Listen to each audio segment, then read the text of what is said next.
A dog is a man's best friend. Hindi man sila nakakapagsalita, ay alam nila kung paano ipadama sa atin ang kanilang pagmamahal.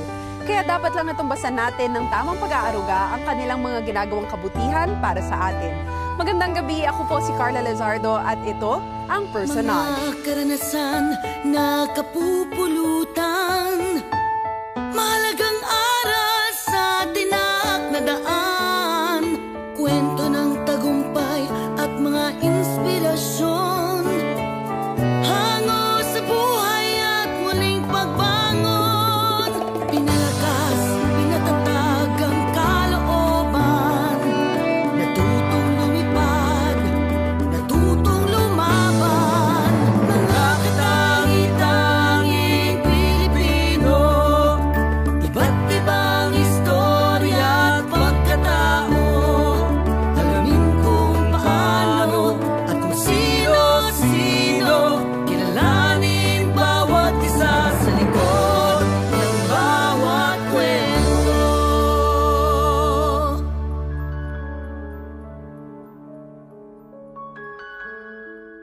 Iniwan kami ng aming ama nung kami mga bata pa lamang upang mangibang bansa. Hindi na siya kailan pa bumalik. Ni sulat o tawag, wala. Hindi rin siya nagpadala ng pangtusto sa aming pag-aaral at araw-araw na pagkain. Hindi ko masabing hindi importante sa buhay ko dahil mabibilang ko sa mga daliri ko kung ilang taon lang kami nagkasama. Maaari nating sabihin na nabuhay ako nang walang ama at kaya ko ring mabuhay na wala siya ngayon na matanda na ako. Ito marahil lang isang uri ng paglisan na hindi mo mararamdaman dahil wala lang, literal na wala lang. Naranasan ko na rin na lisanin ng mga importanteng tao sa buhay ko na tumulong maghulma kung ano man ako sa kasulukuyan. Tulad ng pagkawala ng aking lolo na namatay dahil sa malubhang sakit. Kaya ko sigurong ihalin tulad ang paglisan na ito na parang kagat lang ng langgam. Masakit sa umpisa, pero kayang tiisin. Dahil sa karanasang ito, naitanim ko na siguro sa aking isipan na parang balewala lang ang paglisan. Hindi kailangan iyakan, hindi kailangan pagluksaan.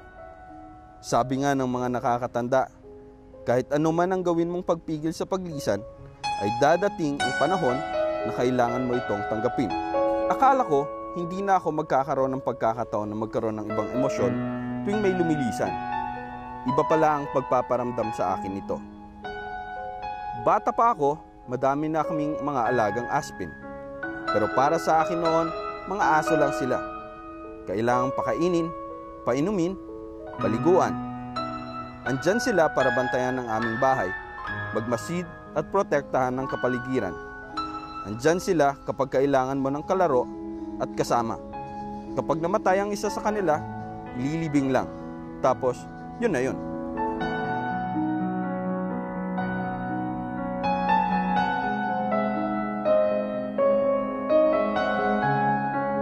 Sa pagbabalik ng Personage. Meron akong mga adopted na mga dogs, pero isang common denominator ng mga dogs, lahat sila may problema before.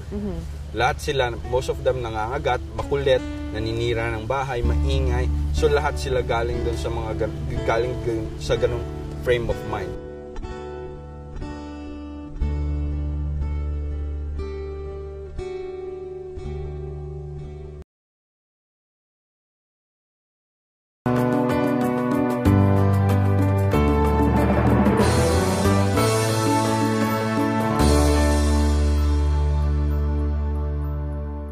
Si Lester ay nag-aral at nakapagtapos ng kursong engineering sa University of the Philippines at flying o pilot course sa Airlink International Aviation College. Ngunit matapos ang lahat ng ito ay tinawag pa rin siya sa gawaing kanyang minahal noon pa man, ang pagiging dog whisperer. Ano ba yung story behind your love for dogs? Nabuhay kasi ako sa probinsya. Sa probinsya, madami kaming aso, madaming hayop na alaga like pusa, baboy, manok.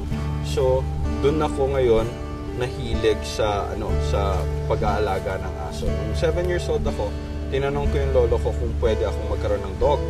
Sabi niya sa akin, hindi daw pwede kasi ang bata ko pa and irresponsible ako. But nung 13 years old ako, tinanong ko ulit siya, binigyan niya ako ng aso. Binigyan niya ako ng aso, kaso nangangagat yung aso. Ang ginawa ko, pinag-aralan ko yung aso kasi ang sabi niya sa akin, pag hindi ko napaamo yung aso, hindi na ako pwedeng mag-aso buong buhay ko. So na-challenge ako.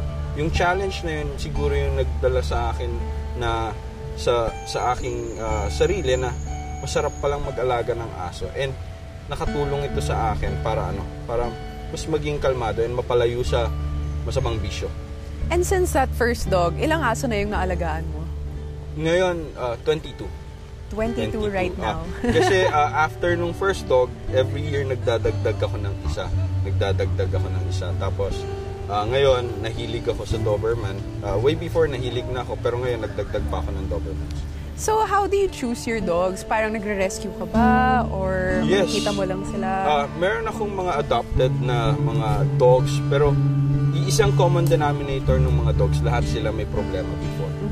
Lahat sila, most of them nangangagat, makulit, naninira ng bahay, maingay. So lahat sila galing doon sa ganung frame of mind. Para sa akin, lagi kong iniisip, kung hindi ko sila kukunin, malamang i-abandon lang to ng mga may-ari nila ngayon, o kaya ikulong lang and hindi sila magkaroon ng masayang buhay. So ganun ako namimili ng aso. Yung tingin kong mas makakatulong ako sa buhay niya, mas magkakaroon ako ng impact sa buhay niya. In the same way, minamahal ako ng aso. And you mentioned na nahilig ka nga sa Doberman, which is a very unique choice. Kasi di ba merong parang mindset na takot yung mga tao sa mga Doberman. Oo. Kasi di ba parang malaki sila, tapos meron rin silang reputation, just like other dogs, like Chow Chows, mga Pitbull. Ano yung masasabi mo dito?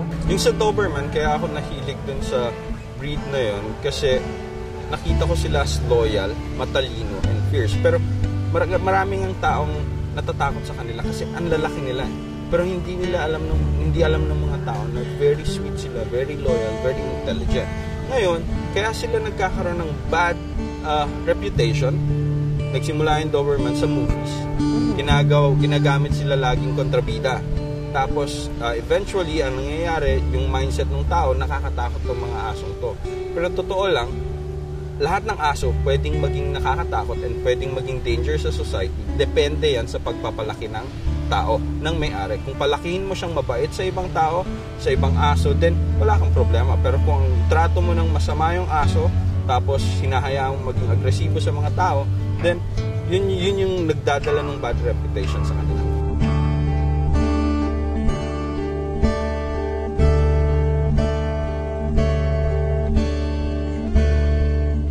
Sa pagbabalik ng personal. Not yet. Ang ginagamit ko kasi counter conditioning, operant conditioning, classical conditioning. Ito yung ito yung pagkokondisyon sa utak ng aso kung ano yung mga dapat nilang gawin or ano yung behavior na kailangan nilang gawin sa public, sa loob ng bahay.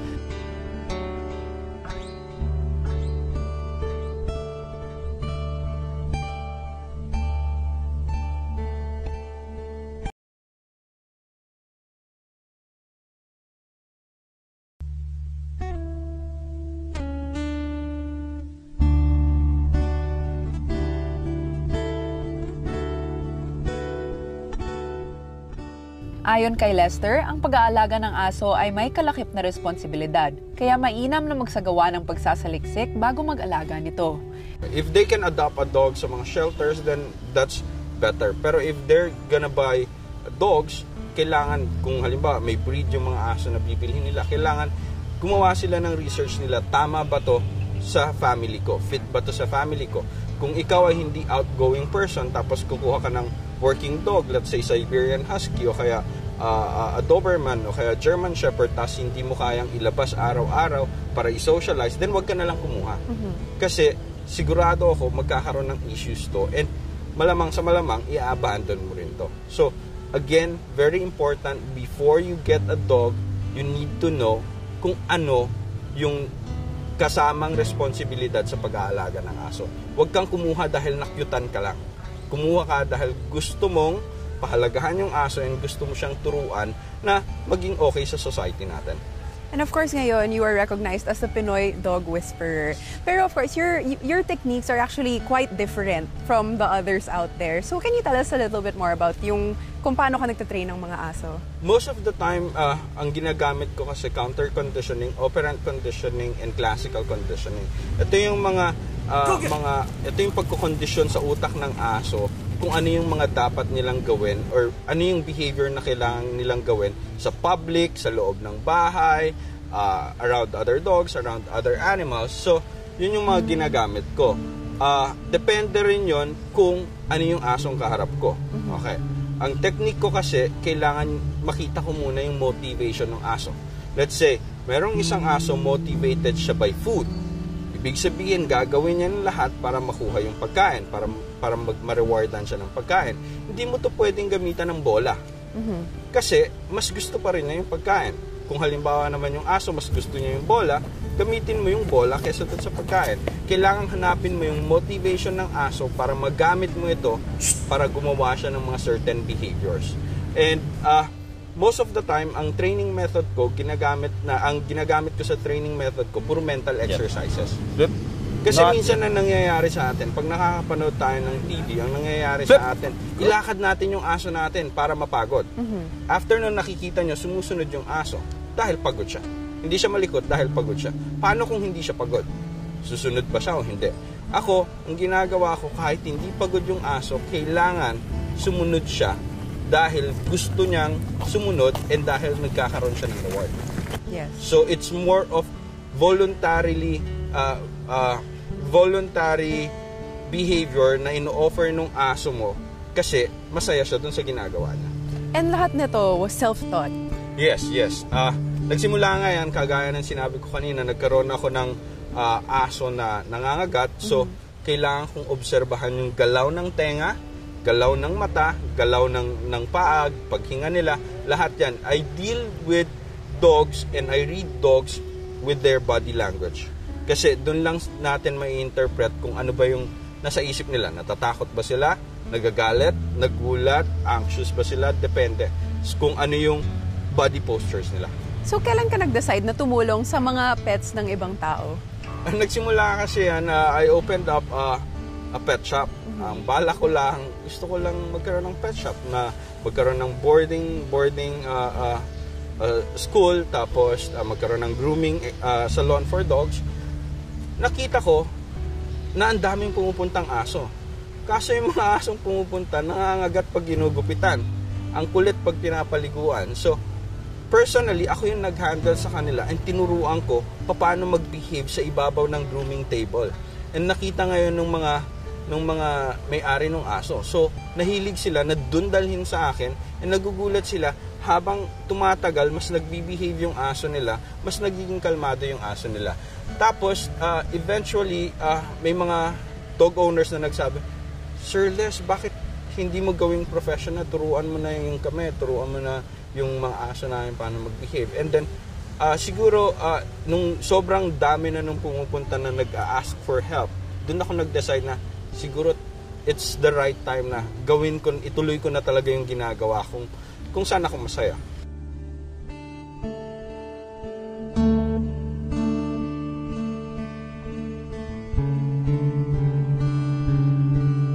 Sa pagbabalik ng personage. Isa si Sofia na reason kung bakit ako tumutulong sa mga animal welfare groups. Para sa mga dog owners, most of them ang ginagawa nila once nawalan sila ng aso, namatay yung aso nila, kumukuha agad silang bago. Yes. Para sa akin, sana wag.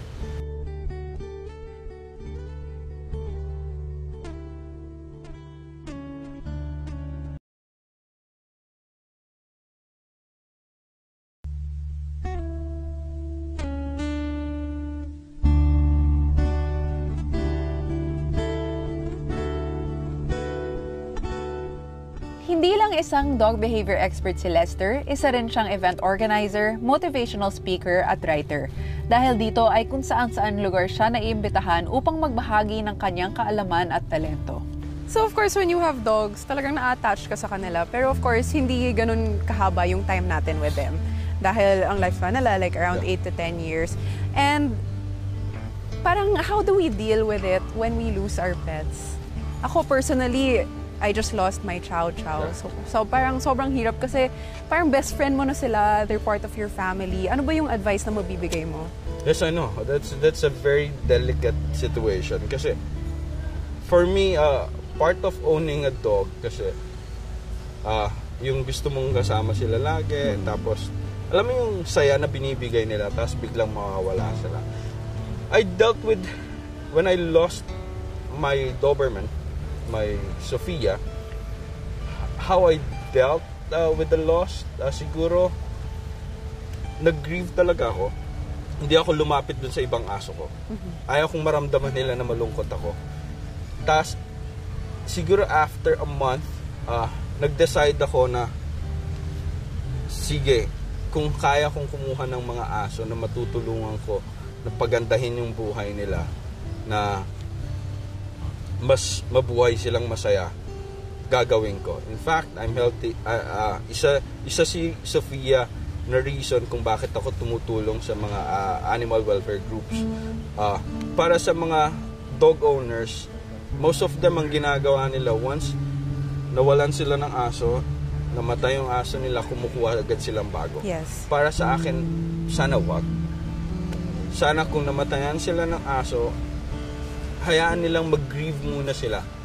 Para after, pagkukuha na sila ng aso, nakapag-move on na sila. Kasi mahirap kasi yung namatay yung isang aso mo, tapos kumuha ka ng isa, tapos parang unfair dun sa isa na, dun sa bagong aso mo na parang i-fit in mo siya dun sa dating aso mo.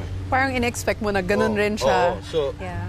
Madami akong mga estudyante na ganun yung nangyari, tapos nagkaroon ng issues yung mga bagong aso nila. Because they got their dog nung time na masyadong mababa yung emotions nila. So, yun lang yung na-relate agad sa kanila ng tuta. Para sa akin, pag nawalan ka siguro ng aso, pinakamaganda siguro is to reflect back on kung ano ba yung naitulong sa'yo ng aso, and then channel it to a better purpose, like helping animal welfare groups or helping stray dogs, mga ganun. It's always better to channel it on a positive on the positive side of things rather than magmukmuk ka ng sobra. Pero wag natin tanggalin na syempre magmumukmuk ka pa rin, but again, you need to move on. Basta pag naramdaman mo na kailangan mo na nakapag-move on ka na, then you can get another dog. What would you say has been the biggest life lesson you've learned from taking care of dogs? The biggest lesson for me is the lesson I learned from one of my dogs. Dapat tuloy lang yung buhay every time na may mga pagsubok na nangyayari, because a lot of things happened with me when I was in college. Tuloy lang yung buhay kasi sila, ganun din sila. Tuloy lang yung buhay kahit na sabihin mo na madaming problema, pinipilit nilang mabuhay sa susunod na mga araw. Hindi sila sumusuko. Another lesson would be patience. Sila yung nagturo sa akin kung paano maging sobrang pasensyo. So, lalo na halimbawa pag may mainit ang ulo mo, kasi dati madalas ako napapaaway, but ngayon hindi na siguro kasi natutunan ko na maging pasensyoso. Dahil sa pagtre-train ng aso, kailangan maging pasensyoso ka. So kung yung mga tao gusto magpatulong sa'yo, how do they go about it? Yung mga gustong magpatulong regarding their dogs, they can contact me sa Facebook page, the Pinoy Dog Whisperer page, o kaya sa Twitter and Instagram. Tapos they can send me a message there. Tapos they can go on to dog events na nandun ako. They can ask for some help or I do consultations. Okay, so finally, what advice would you give the pet owners out there? To start loving your dog as much as you can. Tapos nun, dahil mahal mo yung aso mo, magsasanga-sanga na yan eh. Sige, tuturuan ko yung aso ko. Sige, i-expose ko yung aso ko sa mga ibang tao. Sige, papagamutin ko yung aso ko. Sige, papakainin ko, bibigyan ko ng good shelter. It starts with love. Loving the dog. And then, in return, the dog would love you more. Hindi ka talaga iiwan. Ano mang alagang hayop ang meron tayo, importante na malaman natin ang mensahe ng kanilang ikinikilos upang mas madali para sa atin na intindihin ang pag-uugali nila at mabigyan ng tamang atensyon at pagmamahal. Hanggang sa muli itong programang naghahatid ng mga kwento ng tagumpay, inspirasyon at pagbangon. Ako po si Carla Lizardo at ito ang Personage. Talagang i-admire nyo yung tao na talagang maganda yung naging path dun sa success niya. Tapos, try to love the persons, yung mga kliyente mo. I mean, pag-aralan mo silang mabuti, kung ano magagawa mo naman mabuti sa kanila, yun ang gawin mo. Tapos, syempre, kasi one technique dyan ay talagang pagandahin yung trabaho mo. So, syempre, before naman, I'm not that perfect. So, dumarating naman yung time na napapolish mo lahat ng trabaho mo. So, basta yung determinations mo na magbago ka every year, na mapaganda mo pa lahat ng trabaho mo, gawin mo.